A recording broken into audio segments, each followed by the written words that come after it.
자기 기술이 없으면 살아남기가 어렵다. 가구와 다른 스마트 디바이스보다 훨씬 더 강점이 있다. 선점하는 기업이 대부분을 독점한다는 겁니다.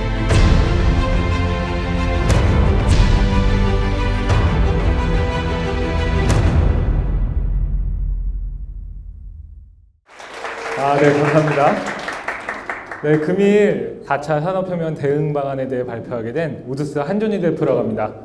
저는 오늘 가구의 중심에서 가구와 다른 스마트 디바이스보다 훨씬 더 강점이 있다라는 것에 대해서 매우 편파적으로 여러분께 좀 설명을 할 예정입니다. 사실 제가 가장 많이 듣는 질문 중에 하나가 미래에 대한 예측에 대한 질문입니다. 1차 산업혁명 당시에 영국은 식민지 개척을 시작하게 되고 그로 인해서 부가 축적되고 그래서 발명된 것이 증기기관이고 그 증기기관은 첫 번째로 방직기에 적용돼서 모직물의 대량 생산을 이뤄냅니다. 2차 산업혁명 당시 공장제 기계공업에 기여를 하고 별도로 철도 산업의 발달에 기여를 해서 두 가지 부류의 라인을 만들어냅니다. 2차 산업혁명 당시에서 많은 왕들이 탄생했습니다. 그 중에서 오늘 얘기할 사람은 철도왕 벤더빌트에 대해서 일화를 간단하게 얘기해 보겠습니다. 벤더빌트는 원래 선박회사를 운영하고 있었는데 대량 생산이 되니 그 생산품에 대한 운송 수요가 늘어납니다. 그걸 미리 감지하고 모든 선박을 정리해서 철도 산업에 투자합니다. 미국 전역 지도를 펼쳐놓고 고민을 합니다. 그 중에서 가장 통찰력 있게 가장 잘 짚었던 부분이 그 당시에 미국에서 가장 큰 항구였던 뉴욕을 통하는 유일한 길목의 철로를 개척합니다. 이 부분은 벤더빌트가 미국 전역의 철도 산업이 발달하는 데 있어가지고 경쟁사들과 경쟁에서 우위를 점할 수 있는 결정적인 결정이기도 합니다. 우리가 이 통찰력을 현재 어떻게 적용하고 예측할 수 있느냐? 구글의 사례를 통해 가지고 한번 예를 들어 보겠습니다. 구글은 2015년에 자동 조절기 회사인 네스트를 3조 원에 인수했습니다. 네스트가 그 정도의 가격을 받을 수 있었던 것은 바로 이제 특허적인 부분이었죠. 그 후의 행보는 2015-16년을 통해서 우리나라에도 네스트의 특허를 출원하기 시작합니다. 근데 우리나라는 아무것도 없이 무방비 상태입니다. 그냥 스마트 홈 회사든 보일러 회사든 그 온도 조절과 관련된 모든 연관된 회사들이 그냥 아무런 인지를 못하고 있습니다. 왜냐? 그들은 지금 길목의 특허를 잡아놓은 게 아니라 우리가 모든 일상에서 겪고 있는 스마트홈 IoT라고 하는 그냥 IoT의 1.0단계 수준이라면 구글은 이미 IoT 3.0 우리가 진짜 4차 산업혁명 시대에 들어섰을 때의 길목을 잡고 있는 겁니다. 그러면은 우리는 벤더빌트가 미래의 길목을 잡았듯이 네스트는 우리의 길목을 지금 잡고 있고 미래에 얼마나 많은 비용을 그 길목을 통과하기 위해서 지불해야 될지 모릅니다. 이렇듯이 우리는 과거를 통해서 미래와 현재 비즈니스 전략도 다 세울 수 있으나 너무 미래만 얘기하고 있지는가 해서 4차 산업혁명에 대해서 좀 얘기를 했고 4차 산업혁명의 특징은 선점하는 기업이 대부분을 독점한다는 겁니다. 그럼 왜 스마트 가구냐? 첫 번째, 가구란 것은 전 세계의 전통 산업군입니다. 과거 수천 년 전부터 현재까지 그리고 미래에도 단지 디자인과 형태만 조금 변할 뿐 기능이 첨가될 수 있지만 가구란 단어는 사라지지 않을 것입니다. 두 번째는 우리의 하루 일과를 봤을 때 우리는 가구 속에서 굉장히 오랜 시간 생활을 하고 있습니다. 그럼에도 불구하고 왜 가구는 철저하게 ICT 융합에서 배제됐느냐? 가구는 항상 조연이었습니다. 여기서 중요한 스마트 가구의 비전 중에 하나가 있습니다. 바로 인간이 접촉하거나 근거리에 위치하고 있는데 내가 인지하지 못한다는 점. 우리가 생각하는 스마트홈은 결정적으로 내가 끄고 킬 필요가 없는 상태고 내가 그냥 인지만 하면 되는 상태가 돼야 되는 거죠. 만약에 센서가 이렇게 옷장에 위치하고 있고 제습이 옷장 안에서 이루어진다면은 말 그대로 센싱의 정확도와 효율성, 결과물이 더 좋은 결과물을 낼 수 있는 겁니다. 스마트 가구는 다른 스마트 디바이스와의 상호 보완적 관계에서 더 효율적이고 좋은 결과물을 낸다는 점. 현재는 스마트 가전에 비해서 굉장히 많이 뒤처져 있는 수준. 하지만 아까 스마트 가구의 이유에 대해서 살펴보면은 앞으로가 더 중요한 부분이 됩니다. 이렇게 스마트 시장이 몇 년간 노력함에도 불구하고 아직도 활성화가 이렇게 안 되는 것인가? 제가 4가지 제안 사항을 한번 꼽아봤습니다. 첫 번째는 상호 호환성. 가구를 바꿀 때 중요한 요소는 내 주변에 기존에 가지고 있던 가구와 어울려야 되고 내가 가지고 있는 소품이나 뭐 이런 전반적인 인테리어와 어울려야 되는데 스마트 가구가 현재 가지고 있는 것들과 전혀 어울리지가 않습니다. 그러면서 스마트 가구 그러면 좋아. 다 스마트로 바꿔 하고 싶어도 제품군이 없습니다, 지금. 그리고 설상 사더라도 다른 회사 제품군과 전혀 연동이 안 됩니다. 결국 두 번째, 동일 제품군 대비 3배에서 10배까지 비싼데 내가 꼭 이 돈을 주고 저거를 사서 저 기능을 써야 되냐에 대한 고민을 가지게 됩니다. 그리고 세 번째, UX, UI의 사용자 불편함. 몇 년 전에 미국 킥스타터에서 스위처라고 이제 뭐 핸드폰을 통해 가지고 스위치를 껐다 키는 제품이 이 히트를 쳤습니다. 그 히트 이후에 국내에도 유사 제품이 또 다시 나와서 또 히트를 칩니다. 하지만 지속되긴 좀 어렵습니다. 왜냐하면 이미 내가 손으로 끄는 게 내 경험적 치수가 너무 높습니다. 그러다 보니까 자기 전에 휴대폰에 그거를 다시 띄워가지고 온오프를 하자. 그것보다 내가 언능 일어나서 껐다 키는 게 훨씬 마음이 후련하죠. 이런 게 어떻게 사용자 경험을 통해서 쌓이면은 자연스러워지는데 현재까지 되게 불편한 경험이 많다. 그러면 이것들을 어떻게 풀어야 될 것이냐? 모든 스마트 기기의 호환. 이 부분은 바로 원가 절감으로도 이어집니다. 왜냐면은 불필요하게 A사, B사, C사 동종 업계가 불필요하게 100원, 100원, 100원을 들여서 똑같은 걸 만들고 있습니다. 어차피 각자 100원씩 드리는 건데 기능적 차이도 없습니다. 그냥 왜냐면 플랫폼, 그냥 기본 배경이니까.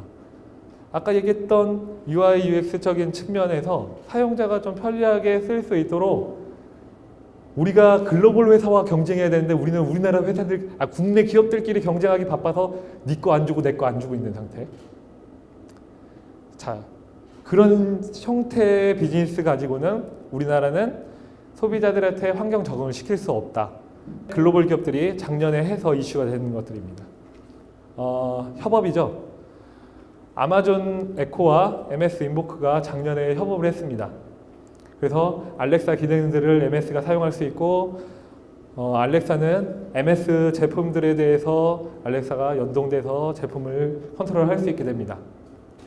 아마존이 시장 장악을 할 수 있었던 2가지 이유는 이렇게 과감한 협력을 통해서 내가 10을 주더라도 1을 얻어서 나는 11이 될 수 있다. 이미 시장은 우리가 많이 장악하고 있으니까 더 강점을 가질 수 있다는 점과 자신감과 두 번째는 우리랑 연동하는 회사들을 우리가 지원금 대줄게. 너네가 개발하려면 개발비 대줄게.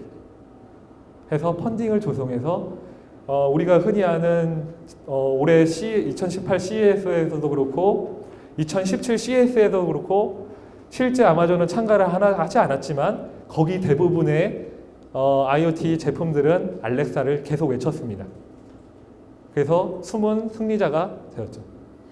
그러면 앞으로 누가 전 세계의 스마트 시장을 주도할 것이냐 했을 때는 당연히 소프트웨어 컨텐츠를 가진 회사가 누군가 될지는 모르지만 소프트웨어 컨텐츠를 가진 회사가 주도를 할 것이고 그들이 그려놓은 라인에 맞춰서 나머지 소프트웨어, 하드웨어들, 컨텐츠들이 정렬을 할 수밖에 없습니다.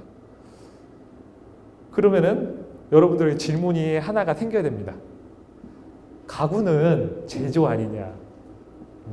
제조보다는 소프트웨어 컨텐츠 회사가 앞으로 리드할 거라고 하는데 왜 제조가 강점이 되느냐에 대한 부분에 의문이 생깁니다. 4차 산업혁명이 되면은 말 그대로 우리가 데이터를 수집하고 그걸 분석해서 새로운 가치 창출을 해내는데 어떠한 과정에서 스마트 가구는 중요한 역할이 있습니다.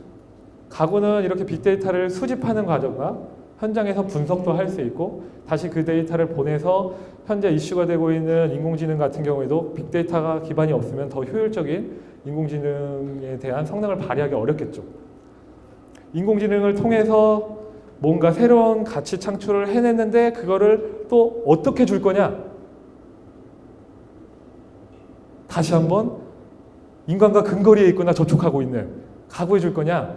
아니면 저기 베란다에 있는 세탁기를 통해서 개인한테 제공을 해줄 거냐? 의 문제입니다.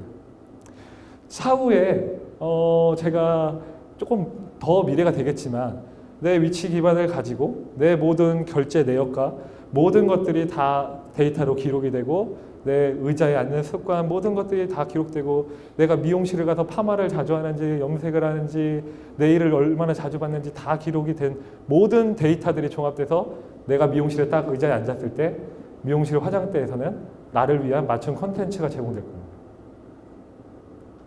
자, 그럼 화장대는 가구죠.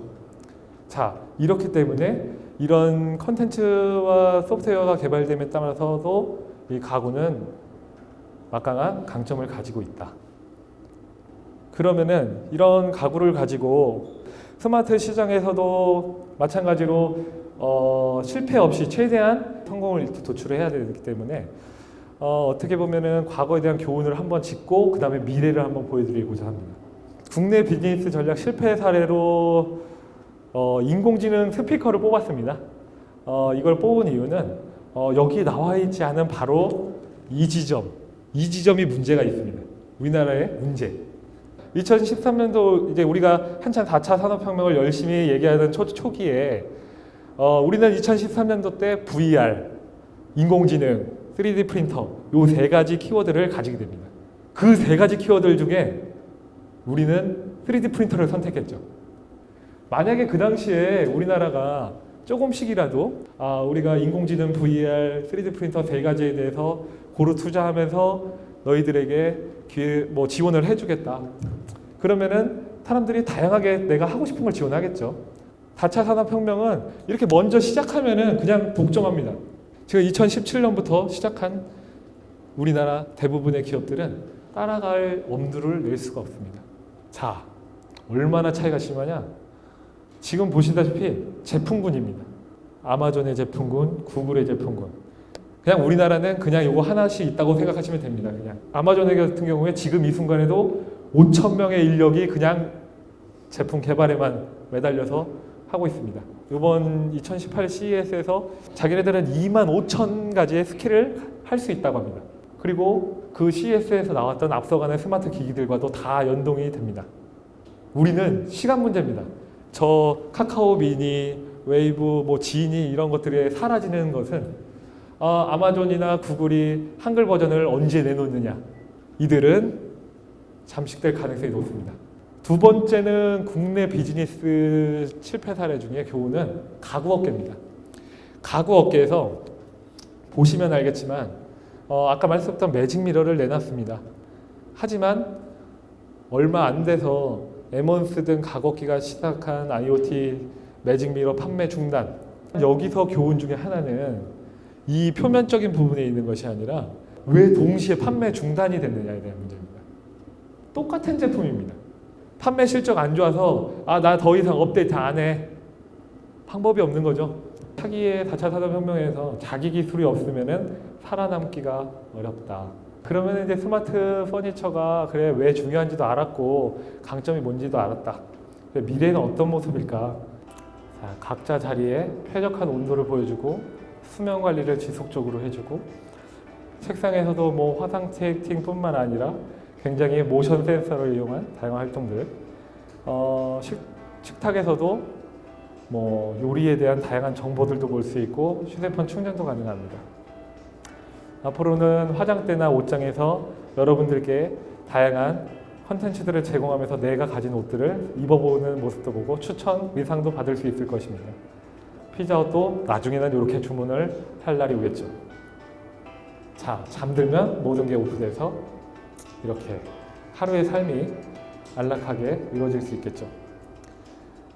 자, 스마트한 삶이 우리에게 편리함을 가져다 주는 것은 분명합니다. 여러분들에게도 그렇고 이렇듯 우리는 앞으로 이제 스마트한 삶을 누릴 준비를 하고 있습니다. 그리고 그 시기는 사실 여기 계신 분들이 얼마나 더 노력하고 내가 얼마나 더 관심 갖느냐에 따라 좀 더 시기가 빨리 당겨질 수 있습니다. 젊은 분들은 새로운 도전에 대해서 좀 더 과감하게 시도, 끈기와 지구력을 가지고 시도했으면 좋겠다.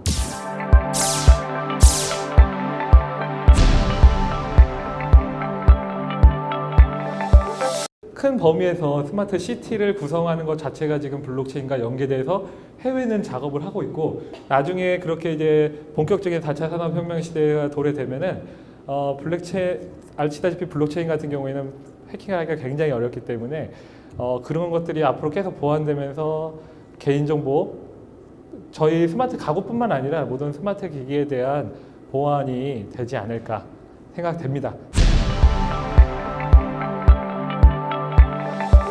1인 가구들이 좀 소형 원룸이나 이런 거 살 때 공간 활용을 통해 가지고 그 안에는 뭐 블루투스 스피커도 있고 PC도 있고 뭐 우리가 흔히 여성들이 많이 쓰는 화장솜도 딱 뽑아 쓸 수 있게 해놨고 그때 그거 만들 당시에도 여성들에게 많은 설문조사를 통해서 각 티슈, 화장솜, 블루투스 스피커, 뭐 옆에 열면 여기 드라이기, 뭐 약간은 마징가제트 같은 그런 걸 만들었었는데 너무 과감한 시도였지 않았나 시대에. 네. 2015년도에 만들 때 너무 앞서 만들었다. 네. 네. 한 10년 후에는 그게 성공할지도 모르니까 좀 기다려달라. 그때 다시 출시를 할지도 모르겠습니다.